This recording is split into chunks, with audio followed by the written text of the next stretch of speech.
Bismillahirrahmanirrahim. Assalamualaikum warahmatullahi wabarakatuh. Di sini saya ingin sedikit menjelaskan mengenai ekosistem mangrove. Perkenalkan, nama saya Milano Kamilah dengan NP Mahir 049 dari kelas Ilmu Kelautan A tahun 2019. Nah, sebelum kita mengenal ekosistem mangrove, mari mengenal mengenai ekologi laut tropis. Apa sih ekologi laut tropis? Istilah ekologi pertama kali diperkenalkan oleh Haeckel pada tahun 1866. Nah, menurut Nugroho et al. Tahun 2014, ekologi merupakan ilmu yang mempelajari hubungan timbal balik antara makhluk hidup dengan lingkungannya. Ekologi laut tropis sendiri merupakan ilmu yang mempelajari hubungan timbal balik antara makhluk hidup di laut dan lingkungannya berupa laut tropis. Lalu pengertian dari ekosistem.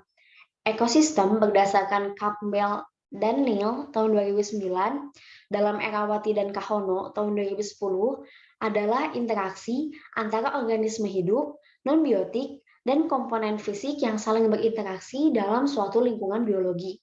Ekosistem merupakan suatu gabungan dari komunitas dengan lingkungannya, itu menurut Daroja tahun 2005. Nah, di sini akan mulai menjelaskan mengenai mangrove sebagai individu, sebagai ekosistem, dan juga sebagai hutan. Mangrove sebagai individu merupakan kingdom Plantae, filum Tracheophyta, kelas Magnoliopsida, dan merupakan tanaman dikotil. Habitat mangrove adalah di zona intertidal atau zona pasang surut dengan tingkat sedimentasi yang tinggi. Mangrove sebagai ekosistem adalah daerah transisi yang menghubungkan ekosistem pesisir dengan daratan dan memiliki sifat yang dinamis. Ekosistem mangrove merupakan kumpulan dari vegetasi mangrove yang melingkupi suatu tempat. Mangrove sebagai hutan merupakan vegetasi pantai tropis yang didominasi oleh beberapa spesies pohon mangrove yang mampu tumbuh dan berkembang biak pada daerah pasang surut pantai yang berlumpur. Itu menurut Bengan tahun 2000. Nah, vegetasi mangrove.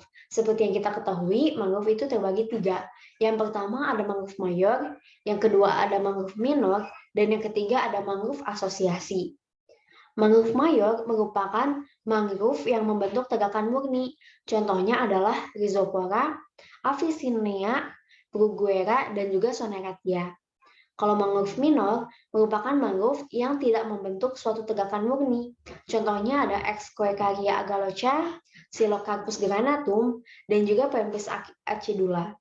Untuk mangrove asosiasi merupakan tumbuhan non-mangrove yang dapat berasosiasi dengan mangrove. Jadi dia bisa menoleransi sedikit mengosalinitas. Contohnya ada Thespesia popolnea atau dia ini wagu laut, Vitex ovata atau legundi, dan juga Terminalia catapa atau ketapang.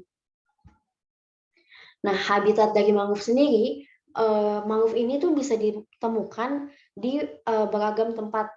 Contohnya itu di estuaria, delta, pantai atau teluk dangkal, dan di daerah yang terkena pasang surut dari air laut. Tumbuh kembang dari mangrove dipengaruhi oleh beberapa parameter fisika kimiawi dari lingkungannya. Nah, mangrove ini juga dapat ditemukan di sungai, tapi sungai yang mengarah ke laut. Dia itu udah ada di muara-muara kayak gitu, di pinggir-pinggirnya. Lanjut aja. Nah, zonasi mangrove. Tumbuhan mangrove pada umumnya membentuk zonasi, mulai dari pinggir pantai hingga pedalaman daratan. Itu yang tadi ke sungai-sungai itu ya. Nah, zonasi mangrove dipengaruhi sama beberapa faktor lingkungan. Di antaranya pasang surut, substrat, cahaya, salinitas dari air dan substrat, serta pasokan dari air tawar itu sendiri. Nah, zonasi mangrove berdasarkan Bengan tahun 2001, di Indonesia umumnya terbagi menjadi 4 zonasi. Yang pertama, zonasi terjauh dari daratan, yang biasanya terdiri dari Avicennia, Soneratia, dan sedikit Rhizopora.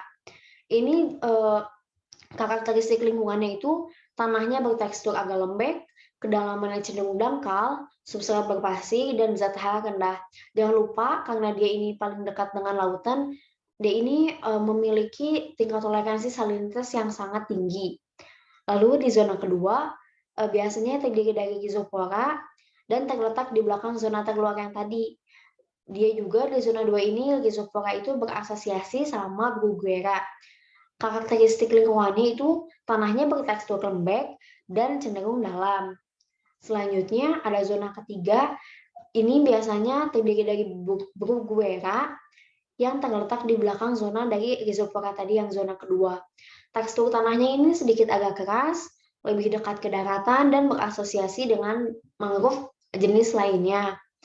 Lalu yang terakhir ada zona terdekat dari daratan.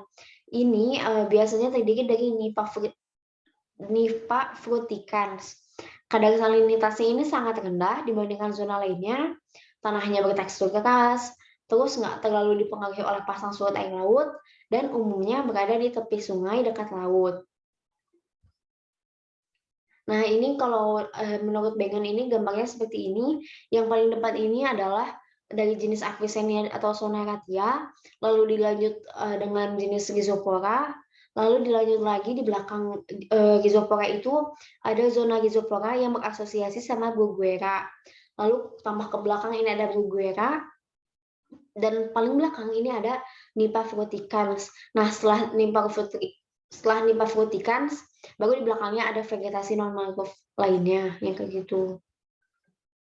Nah, parameter lingkungan. Seperti yang telah disebutkan sebelumnya, kalau mangrove ini sebenarnya itu dipengaruhi sama parameter lingkungan habitat dari mangrove sendiri. Ini parameter lingkungannya ada 5. Yang pertama itu adalah substrat. Nah, mangrove ini dapat hidup di substrat berlumpur, berpasir, dan bahkan di substrat berbatu. Tekstur dari substrat dapat beragam dari mulai lembek hingga keras.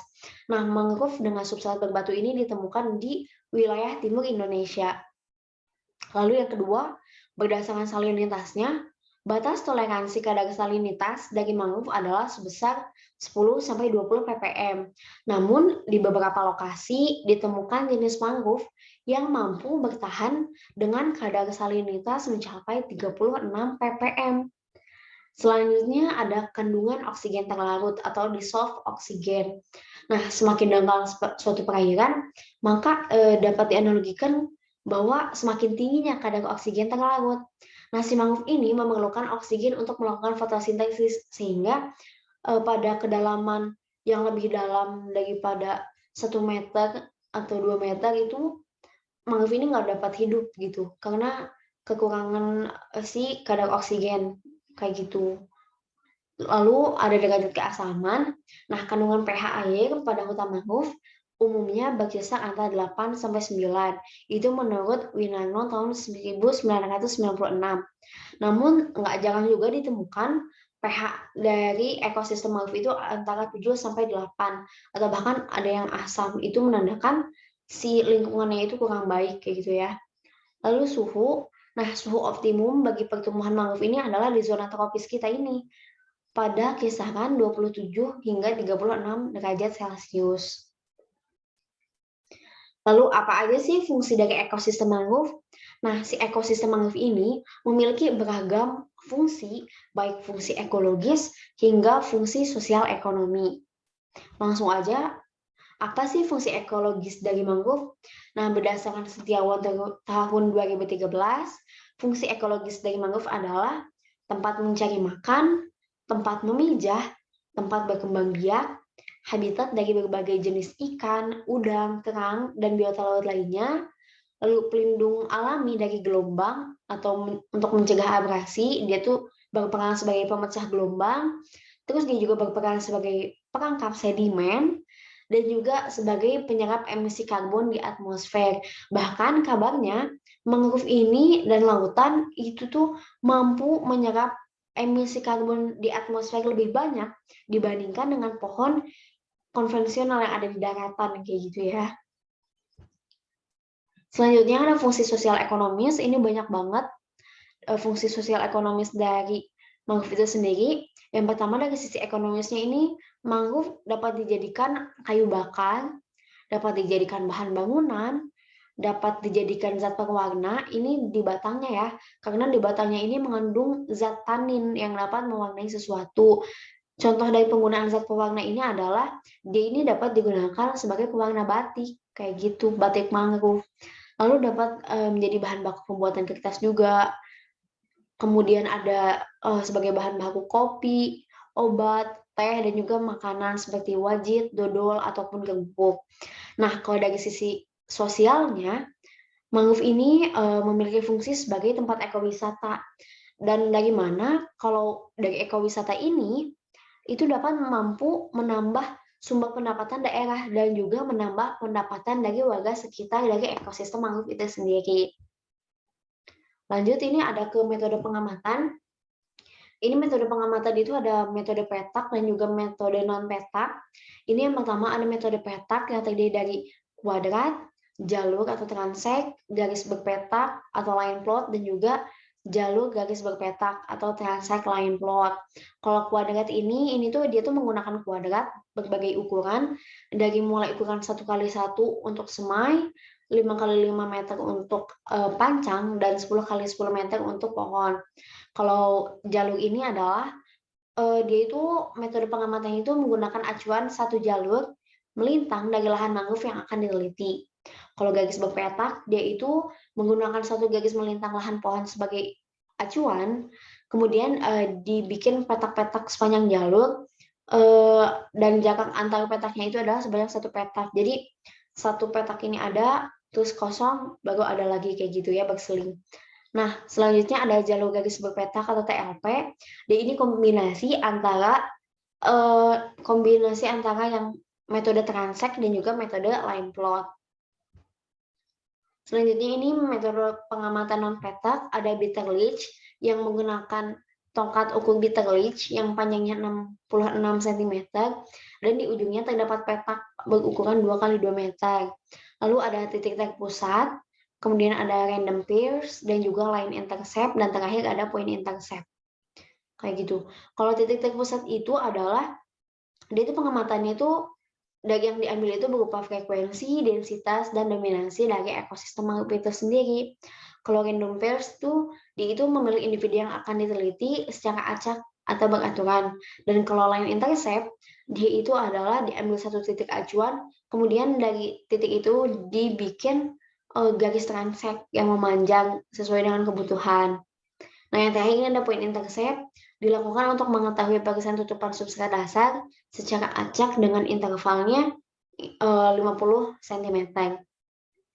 Kemudian metode pengolahan data, ada kerapatan jenis dan kerapatan relatif, frekuensi jenis dan frekuensi relatif, dominansi jenis dan dominansi relatif, indeks keanekaragaman, dan yang terakhir itu ada indeks nilai penting. Nah, semua ini tuh penting untuk mengolah data mangrove, tapi dipakainya sesuai dengan kebutuhan. Kalau kita mau mengetahui suatu komunitas mangrove, kita pakai kerapatan jenis, frekuensi jenis, indeks keanekaragaman, dan indeks nilai penting. Dan pokoknya ini dipakainya sesuai dengan kebutuhan dari penelitian kita aja. Dan ini rumus dari indeks nilai penting, bisa dilihat aja langsung.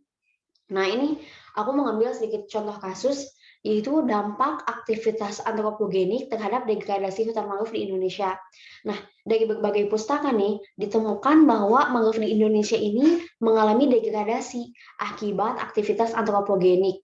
Khususnya nih, yang paling utama ini adalah aktivitas pemukiman sama alih lahan atau konversi lahan dari ekosistem mangrove menjadi tambak atau menjadi pemukiman atau menjadi perkebunan. Nah, hal-hal tersebut yang menyebabkan adanya degradasi lahan mangrove, terutama kalau di bidang lingkungan sendiri. Nah, dari pemukiman tuh sangat berpengaruh terhadap ekosistem mangrove, dari tata cara perawatan mangrove itu sendiri maupun pengelolaan limbah. Pengelolaan limbah rumah tangga itu kalau kurang baik, dia itu dapat menyebabkan akumulasi sampah ada di antara ekosistem mangrove, dan itu dapat menyebabkan terhambatnya pertumbuhan dari si ekosistem mangrove itu sendiri.